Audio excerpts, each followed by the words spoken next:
All right, so for today's agenda, we will be talking about the Cynefin framework and how it is used in teaching and learning. Some of you may be familiar with the Cynefin framework, others of you may be completely new, so I did want to start with just giving some basic background on the Cynefin framework and how it's used. We'll then talk about sense making and recognize how sense making is used in teaching and learning. And then we will be focusing on examining a complex space, which is defined by the Cynefin framework, and understand why it's such a powerful space for learning, innovation, and growth.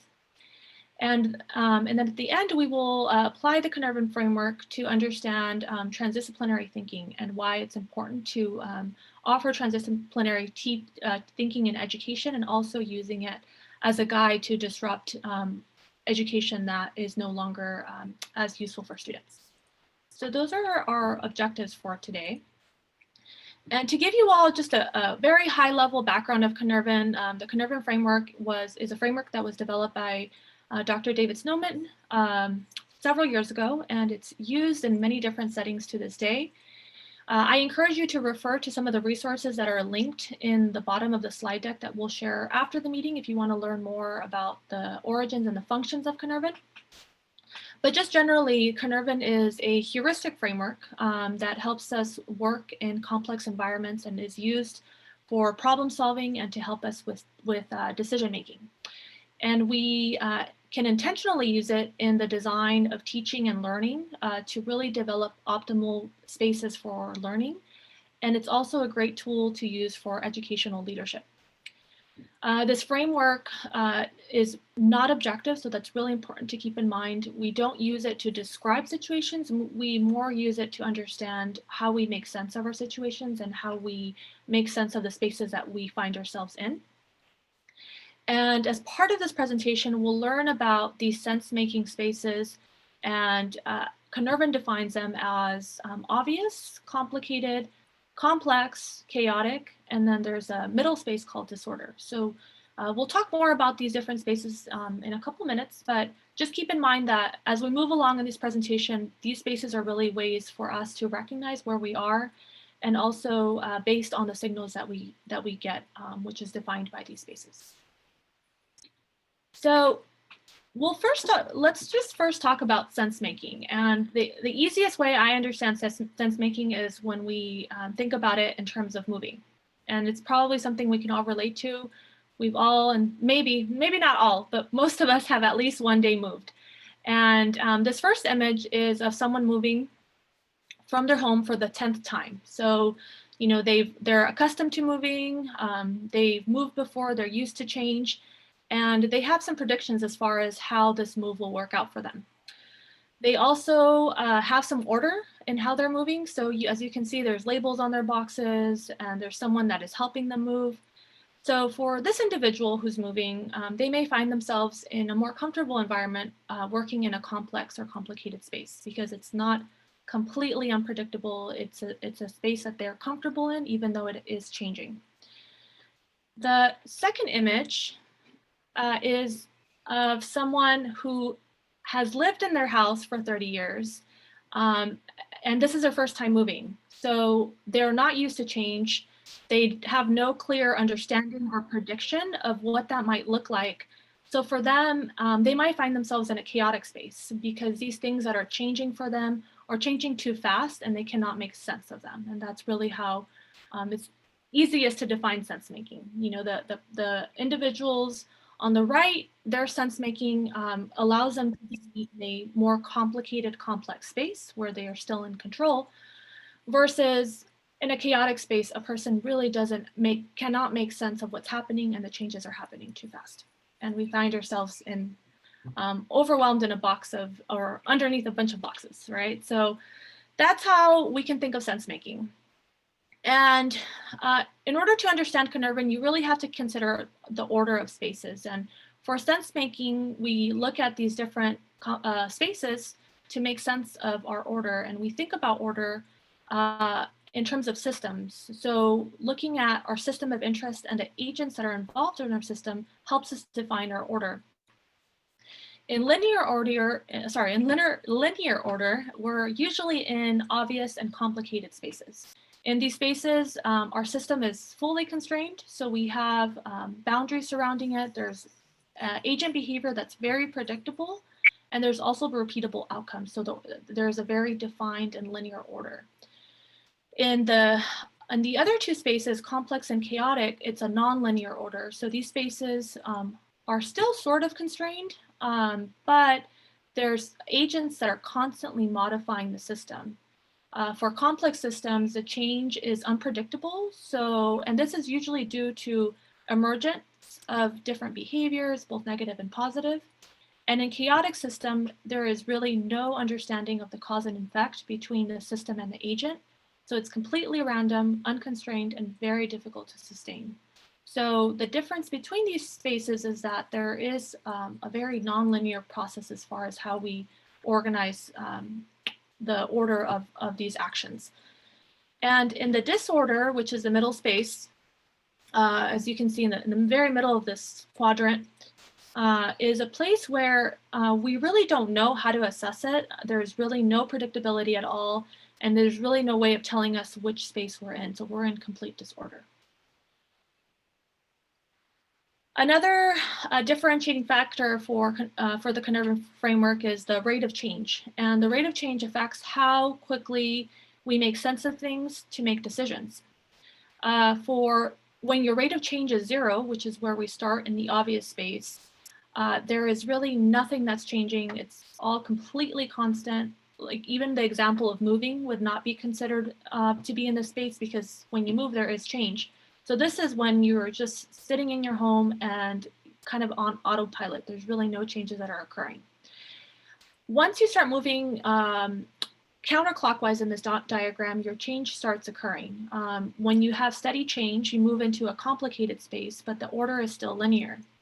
And then your change can become exponential, meaning that there is more changes occurring and there's changes occurring in different places. So then we can move into a chaotic or complex space.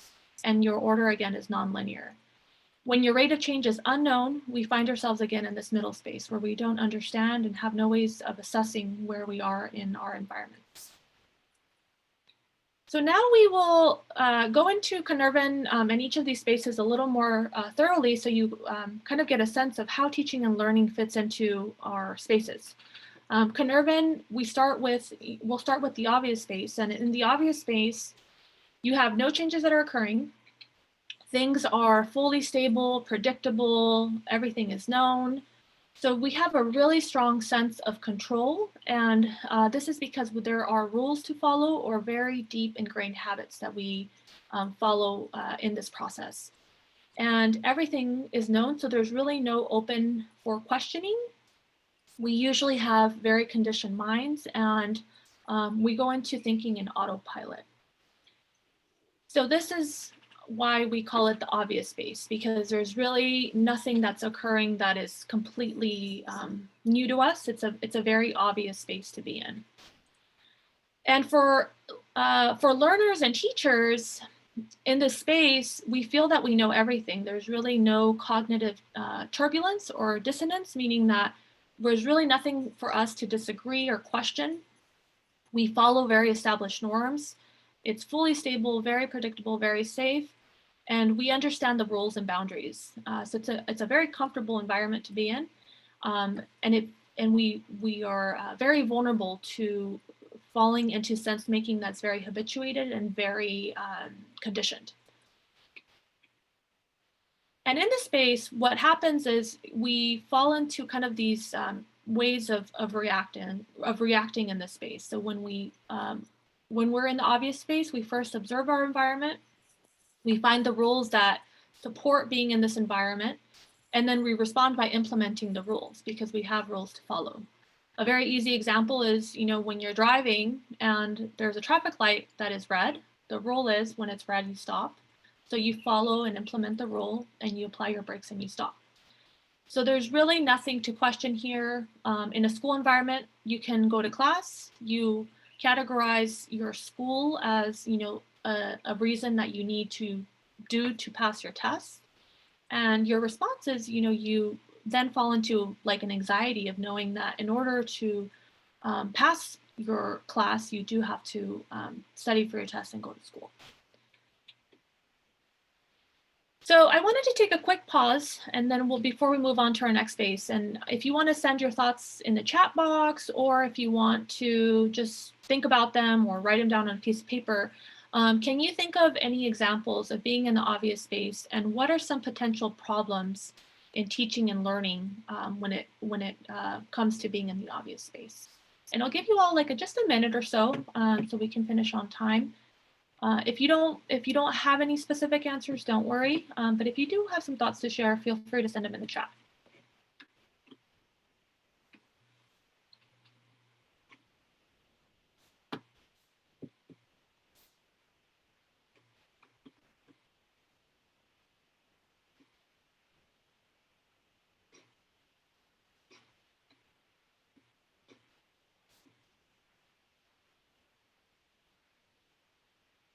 Yeah, that's great. Adrienne mentioned that it could inhibit innovation and creative thinking. That's very true, and we will talk about that further. There can be potential problems when students are not learning new material. Exactly, we go into this autopilot thinking and we don't question our material. Students can be afraid. Yes, they can be very afraid to try out new things and take risks because we're following these very strict rules and norms, which really limits students' creativity. These are all great, yeah. Perfect. So we'll pause there and just keep these in mind, and we're going to go through these in a little bit more detail now. So as you all shared, some of the problems of being in the obvious space is that there is really no opportunity for growth and learning. The norms that are part of the obvious space really prevent the space from encouraging creativity, as many of you mentioned. And the norms are often unconscious, so we don't actually even realize that we're following norms. It's just, it's part of the place that we're in. And we fall into this danger of becoming very complacent and very conditioned as thinkers. Or as teachers, we encourage this process for students, which can be very dangerous. And there really is no opportunity for new ideas, no changes. And it really leads people to think that there's nothing more to learn, which in education is really never the case. There's always new things to learn. Tamar shared an example of students being taught in high school, and the curriculum didn't offer much wiggle room, right? So we are ingrained in curriculums that don't offer a lot of creativity and expect students to sometimes function within these very obvious or complicated spaces, which is the next space that we'll talk about now. So we talked about obvious. Now we'll talk about the complicated space, which is a good example or a good space for the example that you gave, Tamar. So for this space, we have a linear and predictable way of making sense of where we are and within our established system. So the curriculum has already been tried and tested, and it's research-based. So there is some, although there is some uncertainty, we do have experts and body of knowledge that guide in learning to reduce risk for error. This occurs in many school curriculums where they have a very structured curriculum that has been endorsed by knowledge authorities, and it results in information that is predictable. Change is very slow and linear. And most things are knowable because we rely on our experts to provide the information. It's also a very safe environment to be in because we do have well-established paradigms, norms, canons, and the knowledge that we gain is provided by an expert who answers and provides solutions to any questions that we may have. And in this space, we also have gatekeepers or bodies of knowledge that allow students to follow a specific way of thinking. So we have experts and gatekeepers. And this is considered the complicated space. So for this space, we feel that there are still things to be known, so we don't know everything, but we do have experts that help us understand the information and have the knowledge to teach us. So it's more of a predictability that's followed by a status quo. There's very low turbulence and dissonance, We do have some change, so there is a little bit of turbulence, but the learning happens from transfer of knowledge from experts to learners. So for example, the process of doing X, there is a canon of good literature that will support the accepted principle or rule. And in this space, it's followed by the dominant paradigm, which is also can be very risky in some ways for teaching and learning, especially for students that are outside of that specific understanding and cannot relate to it. Examples can be laws and policies, institutional processes, social practices, and in teaching learning, the curriculum of the teacher or the institution or agents, they really have to comply with what the experts say. So the transmission usually is single story. Learners depend on their knowledge by being validated by an expert, and their experiences are typically not recognized in this space. And that's another danger of this piece. And as Shelby shared in the chat, the danger here is that students' interest and their level of curriculum is outside of their control, right? So it's really governed by the institutional practice and by specific paradigms and norms. And sometimes the way students survive in this space is by, finding teachers and mentors and other resources that allow them to feel a sense of belonging. But the challenge here is that they still have to learn and follow a way that's according to the norms. So for complicated space, what happens in this space is, we first sense what occurs, we assess the facts at hand, and then we apply the best practice by consulting with experts on what to do. So we respond by following established practice. And this typically occurs in school environments where you have an apprenticeship or mentorship space or social space where there are norms that are very clear and established. And there's also a power and control differential, right? So there's someone who is more in power and can control the situation rather than allow students to kind of control the situation themselves. So if we can take a quick pause now that we've completed the complicated space, and if you all want to share your thoughts on some examples of teaching and learning in complicated space, I know Tamar shared an example as well as Shelby. And then also, or the other way around, you can think of is if there are any limitations to teaching and learning in the complicated space. And feel free to jot them down or send them in the chat box.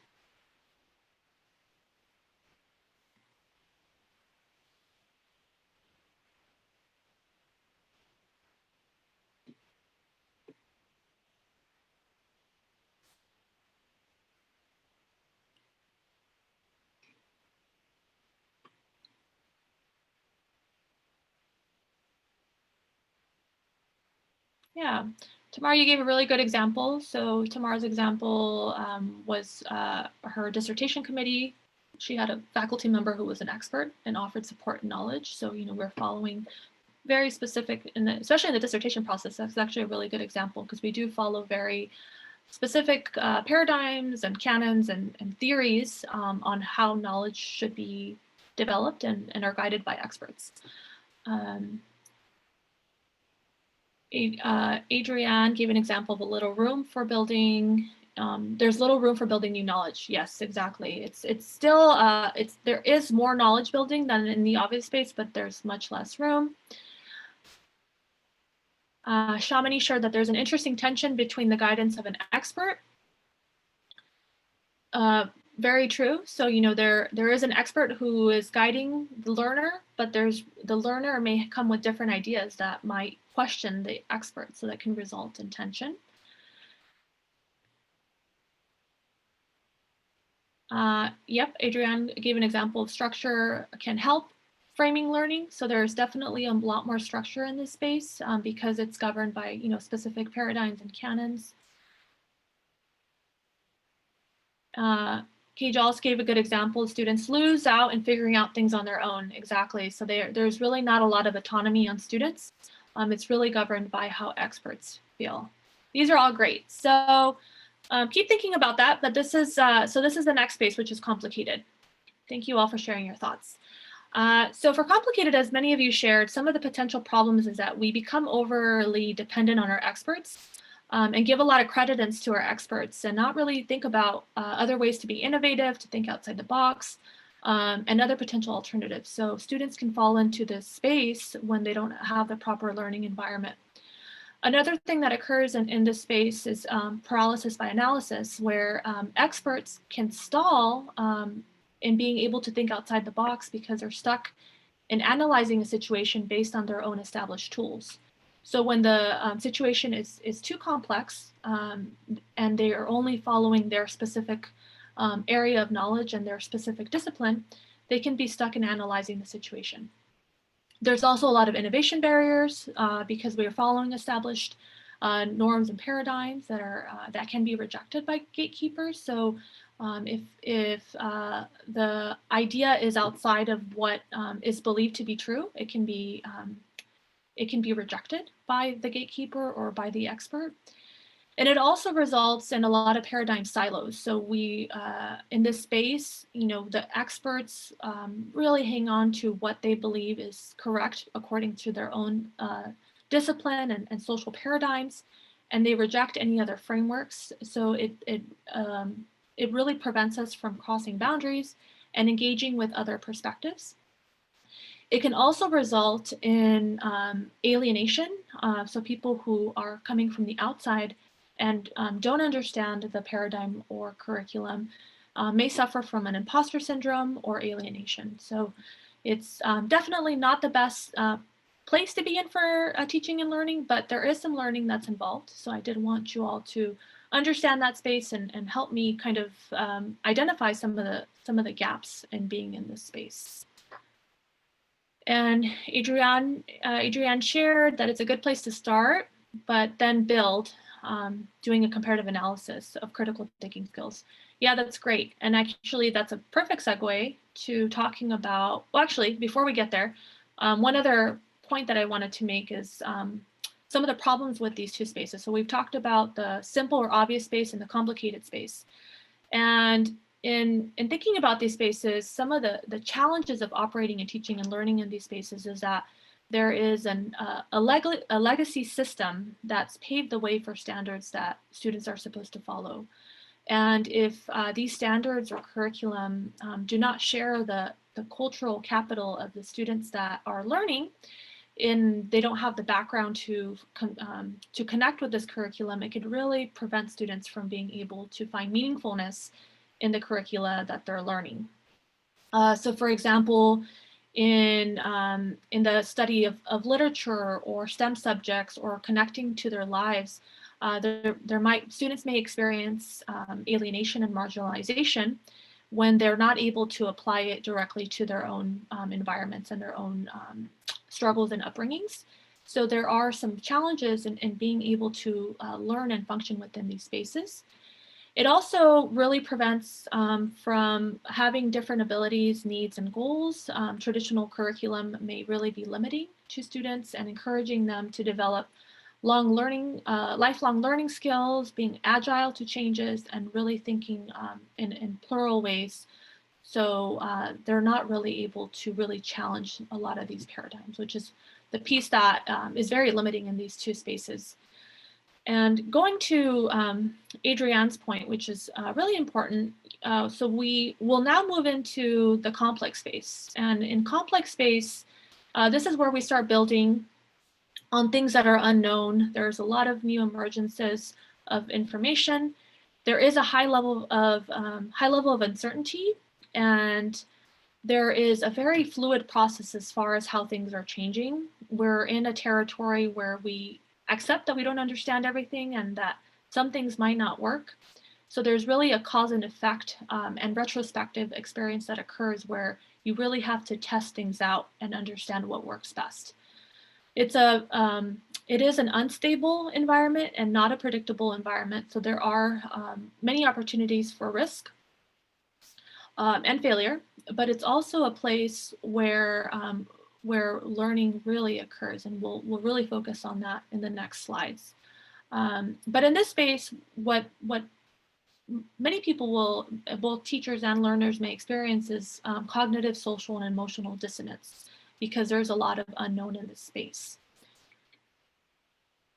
And that is what we call the complex space. So for the complex space, like I mentioned, there is a high level of uncertainty as we navigate through a landscape of possibilities.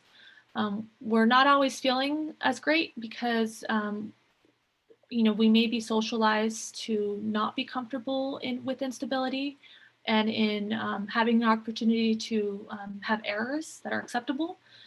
So, in terms of being able to function in this space, learners need to really be encouraged to explore, discover, and learn, and have it be a powerful place where they can really innovate, be creative.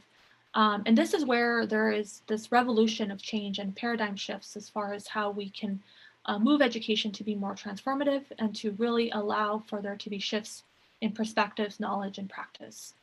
So this is really the space where transformation can most occur in learning. And what happens in complex space, which is a little different from the complicated space, is that we first have to probe. So with probing, we have to experiment, explore, ask questions, listen. We don't understand everything that is occurring, so there's really an exploration period that occurs. Once we look at patterns and trends, pay attention to different experiences and different outputs and inputs, we can introspectively question some of the assumptions, norms, and engage in reflexive thought. And this is really important in guiding the way that we respond. And in responding, it can lead to new discoveries, new actions, new building of knowledge, and really result in innovative ways to see thinking and learning. So complex space is a really great place to be in education.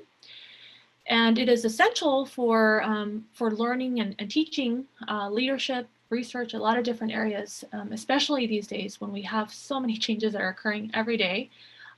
So it's a great space for exploration and discovery, for imagination, for understanding that there's multiple perspectives, multiple possibilities to a solution, new ways to innovate, new ways to become and transform.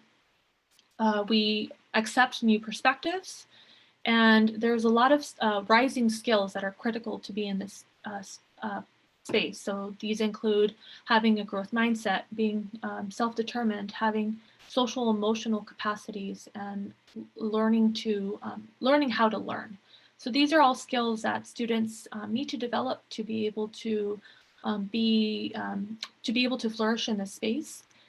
And the conditions that result in this space also lead to more exploration and discovery and more adaptations as far as how we learn. So it really can be a great place to encourage engagement, purpose, and resilience.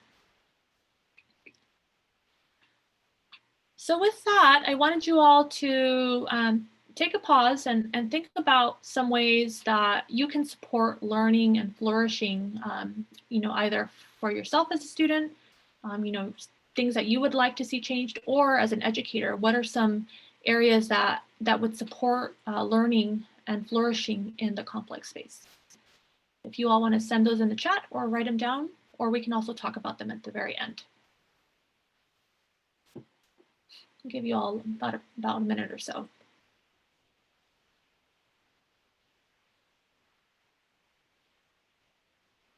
And Shelby also just sent the question in the chat box. Thank you, Shelby.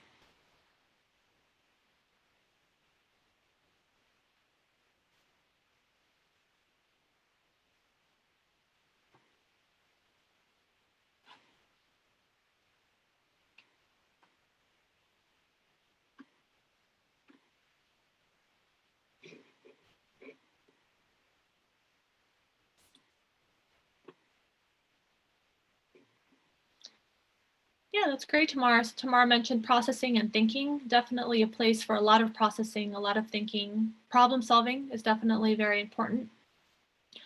So we really focus on problem solving rather than the results themselves.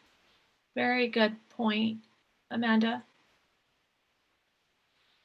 Students need to feel safe. Yes, it's very important that they can do anything to support and create a sense of safety. Yes, safety is definitely a very important environment to build in the complex space, because there is a lot of failure that could result in kind of being in probing where we are. So we do have to create safe fail environments for students to function in the complex space. Application assignments are open-ended, and allow students to try out and learn emergently. Yes, that's a great point from Shamini. So we do have to have open-ended assignments that students can learn as things emerge. Tamar asked the question, how do we navigate supporting learning and flourishing in the complex space when there may be time constraints, the rush to get through material? It's a great question, Tamar, and I think my next slide might help answer that. I'll share some ideas as far as how we can do that. Thank you. All right, well, with that question, I think we'll, yes, Shamini's really reiterating the safe fail environments. It definitely can really revolutionize classrooms because students feel a lot safer to try things out. So let's go to the next slide, and then we can talk about some of these areas. So as far as functioning in the complex space, for students to be able to flourish in these environments and create purpose and resilience in these environments, there's a lot of different areas that we could really think about doing. And many of them you all have mentioned in the chat. Permission and safety is very important. So we want to explore and discover safe fail ways to understand our community and build trust and mutual respect. So this can start from the very beginning of your classroom and creating safe environments that students feel a sense of community and trust. Doing different activities that really stimulate growth mindset and allowing students to know that it's okay to fail and to have a focus on processes and discovery rather than just producing an end result. Stimulating curiosity and openness to discover new ways of learning, to discover new things, and to really reduce the risk and closed-mindedness that can occur in the obvious and simple space. Imagination and hope to see students succeeding and allowing them to explore new territories. Autonomy is very important. So students should have autonomy to explore and discover their choices, have metacognition of their knowledge and be able to regulate their own ideas. Students should feel competent to explore and discover, really stimulating self-efficacy to be in an unknown and unfamiliar space, and to really develop their own capacities and skills to succeed. And some of the most important ways, and many of us already do these in our teaching and also in our learning, is to really stimulate formative feedback that is visible and that it provides ways to really map out our understanding.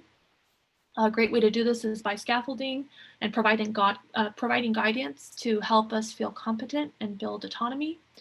And then, like I mentioned earlier, really developing support and trust. Support and trust really helps support all the points above. So by building trust, it supports self-efficacy, it supports sense of community and belonging. So really, it's very foundational when it comes to being in the complex space. And these are all very important because without these, students who are in the complex space and do not receive these levels of support may fall into a chaotic space and fall into crisis, because it is not as a comfortable place to be in. It is a little scarier to be in this space. So without receiving the proper support, they can fall into a chaotic space, which is the last space that we'll talk about. And we'll move back to complex in a couple minutes, but just to share the last area of Cynefin in the crisis or chaotic space, we find ourselves with change that's happening so rapidly. So thinking back to that first slide where we had that person moving and there was boxes all over on top of this person. Things are changing so rapidly that a lot of change is unknowable. It's unpredictable. Learners who enter the space often feel overwhelmed, and they enter into a fight, flight, freeze response. And oops, sorry, I didn't press these. And they can often go into kind of a crisis mode where they want to really address the crisis. For teachers or educators or leaders, what's most important here is that you contain the crisis as quickly as possible. So direct response is action when we perceive this crisis starting to occur. And in this space, no learning is possible because we are in a very overwhelming and chaotic environment. So in the chaotic space, as I mentioned, there's extreme levels of instability. Uncertainty typically results in this fight, flight, freeze mode. Information is really not known at all. The rate of change is so rapid that we're unable to find any patterns or connections. And what occurs in this space is that either the leader or student or educator or any person who finds themselves in the space will want to move out of this space as quickly as possible. They may want to move directly to the obvious space, where everything is very simple, which can be a very damaging kind of movement to do, as well as going into a complicated space where they try to cling on to an expert who may not be able to guide them properly and may lead to a paralysis by analysis because they cannot process being in this chaotic space. So there's a lot of challenges that occur in chaotic spaces. And what is very important to think about when it comes to chaotic spaces is that we want to act as quickly as possible to establish some initial order. So, thinking about the order that we discussed at the very beginning of this presentation, we want to establish initial order in teaching that is often done by an intervention with the teacher to really help address the situation before it gets more complex. We find we empathize and define, which is often part of design thinking. So we find contextual factors that build stability and move students away from perceiving the situation as chaotic to being in more of a complex and complicated space. And we respond by providing scaffolding, community support, coaching, and other interventions that help students be able to move back into a space where they're able to feel autonomous again. And this is typically what happens in a complex adaptive response. So there's some trial and error that occurs, and the goal is to eventually move out of this chaotic space. So I'll pause here, and if you all want to share some ideas on how you feel learners can be supported in the chaotic space. And the question is how we can support learners, but I can even ask it a little more simply and generally is, how can learners generally, so if you have not been a teacher, if you've been a student and you've been in this chaotic space, what are some ways that you could have been supported to be able to move out of the chaotic space? Or what have been some ways that have been most effective in moving out of a chaotic space? And if you want to send those in the chat.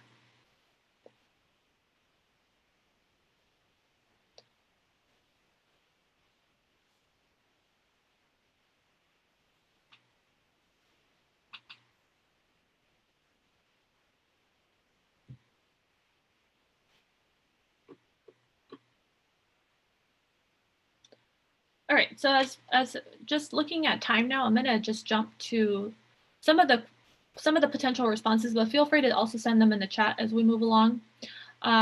In the chaotic space, what sometimes happens is, leaders have to immediately communicate. So there's really not a lot of time to ask questions and get input.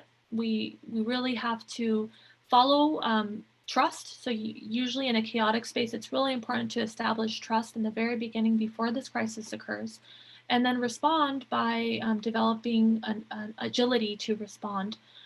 Some areas that are really important to build to be able to function in the chaotic space and move out of the chaotic space is dissonance tolerance, which is having these internal capacities that will allow us to function in a space that is more fluid. There's more uncertainty. There's more trial and error. And also providing scaffolding, mentors, and safe places to explore and not feel so overwhelmed with the unknown. Kim Donaldson gave a good example of showing empathy. We'll figure it out, we'll take time. Really encouraging students to not go into a panic mode, and really encouraging them to understand that learning and anything that's occurring is a fluid and not completely predictable environment. Adrienne mentioned creating a sense of order. That's really important. So really establishing some order at the as quickly as possible, and developing some milestones for an end goal are really great examples. Kajal gave a one bit at a time approach. That's a great example, and it's actually a good way of also seeing order. So we want to look at what specific steps do we want to do to get to the end goal. So it doesn't look all completely overwhelming when you look at it from the very beginning. So those are all great examples. So with making sense of dissonance, which is very common in the chaotic and also complex space, we want to create external support that allows learners to sense make in the complex space, to be able to hold these different perspectives and to be able to master their information and skills. And it's a place that can be very fruitful if you were able to implement these scaffolding and different support systems in these spaces. And we're almost at the very end of the slide, so I wanted to just conclude with talking about paradigm shifts. And paradigm shifts are very important in education and occur very often in these complex environments that we just talked about. And when our systems shift towards more diverse, interconnected, and places that have rapid changes and uncertainty, we really want to ensure that teaching and learning is functioning in a more complex environment to support students that come from different demographics, have different needs, have different interests, have different goals, and are generally very diverse. So really understanding how to shift our paradigms so that we support teaching and learning in complex environments, because simple and complicated environments can be very limiting when it comes to learning. And in thinking about transdisciplinary thinking, we really can look at transdisciplinary thinking through these different spaces as well. In the obvious space, disciplines are very siloed. They follow a very conditioned way of thinking. There's a lot of disciplinary paradigms and functions that often go on autopilot. And in the complicated space, the paradigms are even more obvious because we have experts who follow their specific discipline and expertise and their specific bank of knowledge. And it becomes acceptable to kind of follow these specific paradigms. But if you really kind of process this Cynefin framework, you can see that paradigms can coexist. And it's very important for transdisciplinary thinking and really thinking about how we can function in a complex space to think transdisciplinary, so not just only within our own discipline or silo, but really look across disciplines to find new ways to see research, to see practice, and to lead to scholarly innovation. And that's really how we can function across multiple disciplines. And really one of the core values of CGU is to really stimulate transdisciplinary thinking and looking at these complex problems in complex environments. And some ways that we can disrupt curricula that doesn't follow or support complex settings is to really recognize that education is best located in a complex space. Learning is emergent and fluid. It's something that will move and change, and we don't know or have a mastery of everything. And to be fully inclusive of new learners and our new kind of generational thinkers who have different identities, different histories, different lived experiences, and different goals, it's very important to prepare them to function in a complex and fluid future. And this can result by really disrupting our legacy methods that no longer align with our changing context, so that students are more willing and more autonomous to function when they're in a complex environment. It also requires that educators have a fluid response and reflexivity. So, when students fall into crisis mode, being able to be agile enough to support them to move them out of a crisis or to move them out of a place of uncertainty, and to really encourage discovery and learning, and to really understand that it is an emergent and fluid process that we will constantly develop, and there's really no clear point in time when there's always all know-abouts and mastery of information.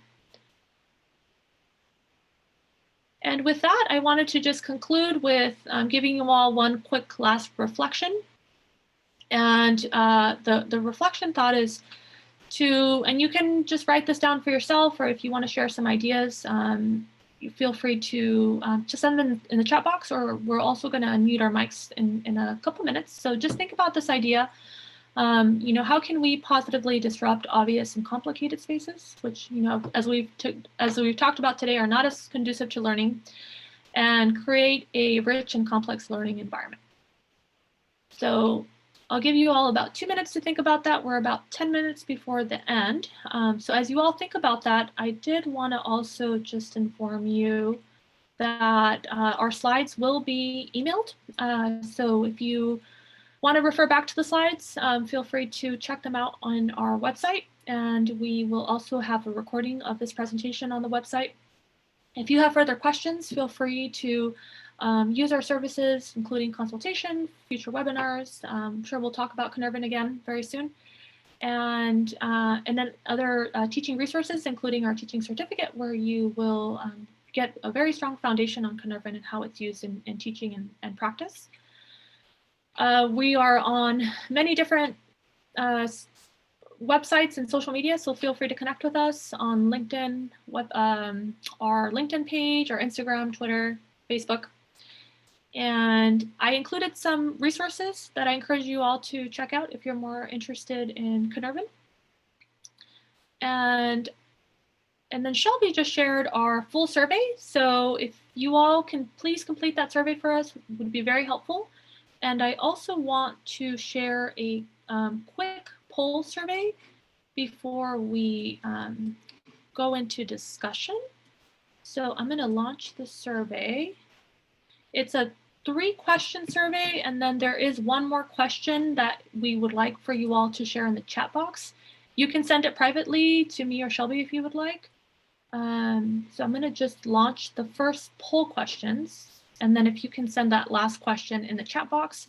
And the question is, what is the most important thing that you learned in the webinar today? So I'm going to launch our poll. If you can please complete the poll.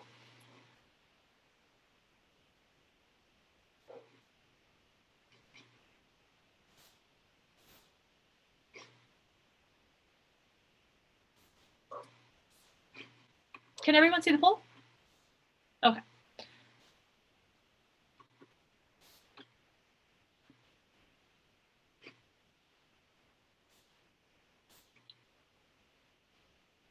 All right, I'll give you all a couple minutes.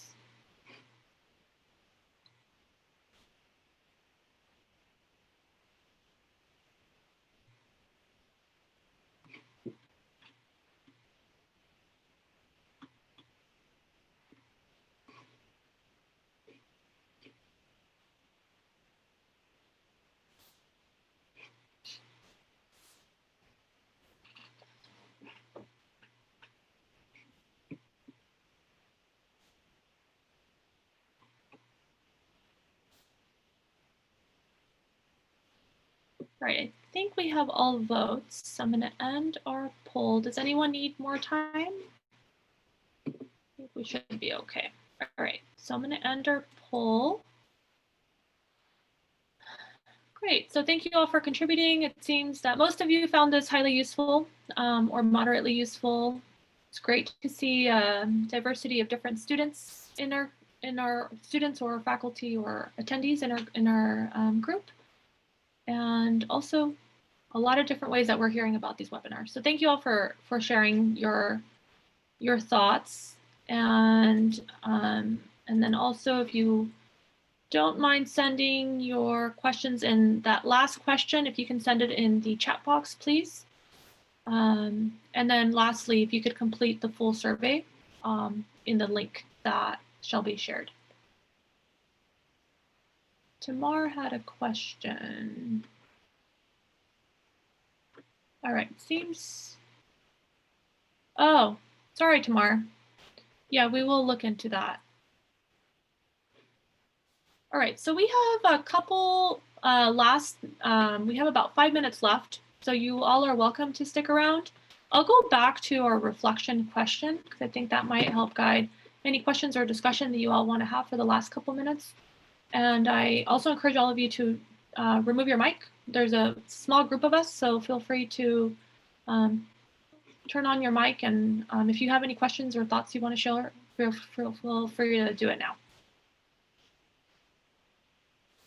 All right, so we are done. And if any of you need to jump off now, thank you so much for joining. I hope you all have a good rest of the week, and thank you very much for joining. I hope you all found this helpful in thinking about how we can see education in a complex space.